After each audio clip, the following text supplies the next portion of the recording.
Assalamualaikum warahmatullahi ta'ala wabarakatuh. Magandang gabi sa ating lahat. Magandang gabi sa mga kapatid kong Kristiyano. Itong video na ito ay patungkol kay Mr. Carburador. Sino ba yung Carburador? Labrador. Labrador. Patungkol ito sa kanya sa pagbabastos sa aming relihiyon, sa aming mga Muslim, sa aming mga Moro, sa aming mga Maguindanon, sa lahat. Sinalipan niya yung iglesia, INC, kung hindi ako nagkakamali. Gusto ko lamang po itanong sa kanya kung desidido siya sa panghamon niya sa aming mga Muslim. Ako po ay nagmamakaawa sa iyo, Mr. Carburador, ay Labrador. Nasana po, ako na lang po ang wag mo nang hanapin ng isang daan na katumbas mo. Ako na lang, kahit ako na lang. Please lang, nagmamakaawa ako sa iyo. Tayong dalawa na lang. Napakaliit lang ng katawan ko. Kahit anong laban ay papayag ako. Alang-alang sa reliyon namin. Karangalan ko na makaduelo ka or makaharap ka sa kahit anong laban. Please lang. Bilang isang Muslim, bilang isang Moro, bilang isang Maguindanaon, karangalan ko na magkaharap tayo. Nakikita ko sa mga video mo, puro nasa kagubatan ka. Ano bang nangyayari sa'yo? Ano ba talagang totoo? Namumuhay ka na ba kasama ng mga unggoy dyan sa kagubatan? Or nagtatago ka kasama ng mga unggoy dyan sa kagubatan? Nakikita ko yung lahat ng video mo, Mr. Carburador, ay Labrador.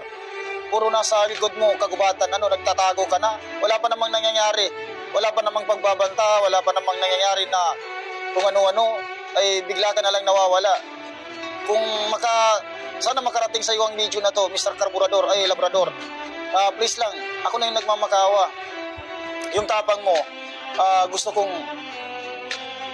na ako na lang kasi karangalan sa akin na makaharap ka. Wala itong hindi ito joke, hindi ito totoo. Sabihin mo lang kung saan ang address mo, kung taga saan ka. Kasi nandito lang ako sa NCR, baka malapit lang tayo sa isa't isa, ay para magkaharap tayo. Hindi ako matapang pero pag relihiyon na yung pinag-uusapan, Mr. Carburador, ay Labrador, ibang usapan na yun. Kasi yan yung pinakainingatan namin, yung bastusin ng aming relihiyon, kasi yan yung pinaglalaban namin. Karangalan ko na makalaban ka sa kahit anong laban. Kahit anong gusto mong laban, pwede ako. Balita ko, karatista ka pa, or magsabi ka lang. Ako nang pupunta sa'yo, hindi ako magsasama ng kahit na sino. Magsabi ka lang kung saan tayo. Kung gusto mo, doon tayo sa kabundukan, doon tayo sa kung saan ka nagtatago ngayon. Kung nagtatago ka mo, kasi sabi-sabi, nagtatago ka na daw. Pero hindi ayaw ko maniwala. Pero yung nakikita ko na video mo, nasa kagubatan ka. At yung sinasabi mo na kahit konting buhok lang na mahawakan sa mga pinagtatanggol mo na tao, subukan natin yan. Papuntahin mo yung sinasabi mo na hawakan ko yung buhok niya. Para maging totoo yung sinasabi mo, para magkatotoo yung sinasabi mo. Ako mismo ang hawak sa buhok niya, or kukurutin ko pa. Wala namang problema sa akin yun. Yung katapangan mo, kaibigan, or kapatid, dapat ilagay mo sa lugar. Kasi unang-una, hindi ka namin binabastos. Hindi ka namin inaano. Wala kaming ginagawa sa inyo, lalo na sa pamilya mo, sa reliyon mo, kung anumang reliyon ka. Wala kaming ginagawa sa iyo. Hindi ka namin inaapakan. Pero wag mong babastusin ang reliyon namin. Wag na wag mong sasabihin na Muslim. Kasi pag sinabi mo ng isang Muslim, kahit hindi mo lahatin yan, pag sinabi mo ang salitang Muslim, ibig sabihin lahat na. Halos lahat na. So kapatid, please lang, iniingi ko sa iyo, sa mga kapatid kong Kristiyano sa kapitbahay ni Carburador, ay Labrador, ipaabot lamang sa kanya na may isang Muslim, isang Maguindanaon. Isang Maguindanaon na taga Maguindanao. Ang gustong sumubok sa kanyang kakayanan or yung tapang niya, gusto ko na masubukan ko kung hanggang saan yung tapang na sinasabi niya na katumbas doon niya ay 100. Mag-isa na lang ako. Doon tayo sa totoo, mag-isa na lang ako. Please lang, Mr. Carburador, ay Labrador, please lang, Carburador, nagmamakaawa ko sa iyo, please lang. Sa mga kapatid kong mga Muslim, huwag na kayong mag-isali, ako na lang. Ipaubayan nila sa akin, ako na lang. Hindi ako matapang pero ako na lang, please lang.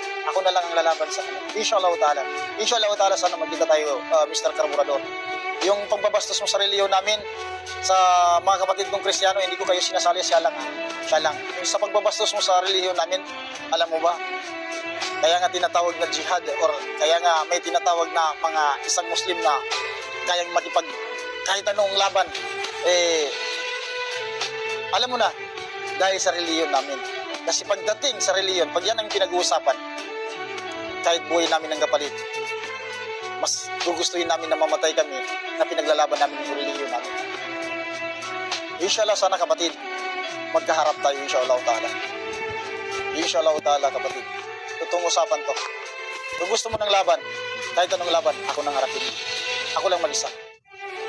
Sa mga kapatid ng Muslim, inuulit ko sa inyo, huwag na kayong mag-isali, ako na lang. Pagbigyan niyo ako sa kahilingan ko, ako na lang. Kung hindi man natin kaya yung laki ng katawan niya, at least napatunayan natin na pinaglalaban natin yung relihiyon natin. So, kapatid na karburador, huwag ka muna magtago dyan sa kagubatan, sa likod ng kagubatan, lumabas ka muna sa lungga mo. Huwag mong gawin na para kang ahas na baka matuklaw ka ng cobra dyan. Yung unggoy pa naman, medyo kalaban ng cobra yan. So sana Mr. Karburador, lumabas ka sa lungga mo at tutuhanin mo yung mga salita mo. Please lang hindi tayo nagpapasikat dito. Ang pinag-uusapan dito ay reliyon. Yung pagbabastos mo sa aming mga Muslim, yung pagbabastos mo sa reliyon namin. Please lang, inshallah ta'ala sana magkita tayo. Sa mga kapatid kong Kristiyano, pahumanin humingi ako sa inyo ng pahumanin, hindi ko kayo nilalahat. Itong tao lang ito na nambastos sa amin. Sana karburador, mapanindigan mo yung mga salita na lumabas sa bunganga mo. Sana umalis ka dyan sa lungga mo, baka matuklaw ka ng ahas. So ganun na lang, magandang gabi sa ating lahat. Ipaabot lang ito kay Mr. Karburador.